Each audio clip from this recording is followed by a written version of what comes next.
It's Heidi from Heidi-Writes.com, and I'm here with another Beggin' Bits blog entry. This one is titled Simply Amazing. Does your home reflect who you are, or is it just a dumping ground between appointments, events, and work days? If you've been following me for a while, you know I'm a super fan of the book called Simple Abundance. In it, the author, Sarah Van Bronick, talks about several graces or steps toward authenticity. Simplicity is the grace she talks about during the month of May. Well, I've read her book several times. Mostly, I've just read it and not followed in her actual steps. But recently, I decided to try what she's suggesting, and I have been blown away by the results. The current focus in her book is on the home. I too have been thinking about what could make my space more functional while also more reflective of who I am. I want to walk in the front door and feel my house put its arms around me, welcoming me in like a warm blanket on a chilly day. When I read about the author's daughter showing up and using the Marie Kondo method on her bedroom closet, which I've secretly wanted to do for a long time, I knew it was my chance to try it. In the book, much to the author's horror, the daughter drags every single piece of clothing out onto her mother's bed, and they go through all the individual pieces, saying thank you to each item, and then adding it to one of three piles: keep, toss, or make a decision.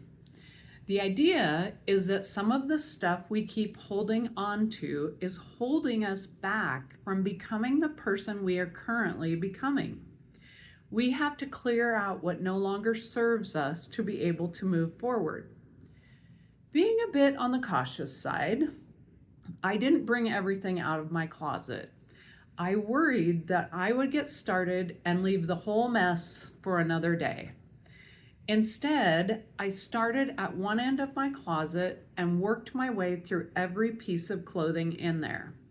I tried some things on and was strict in my thinking that if I hadn't worn the item in the past year or more, I never would, and it needed to go.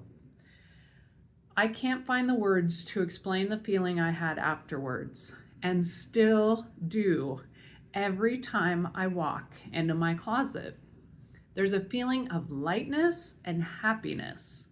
I know that I will and do wear every single item in there.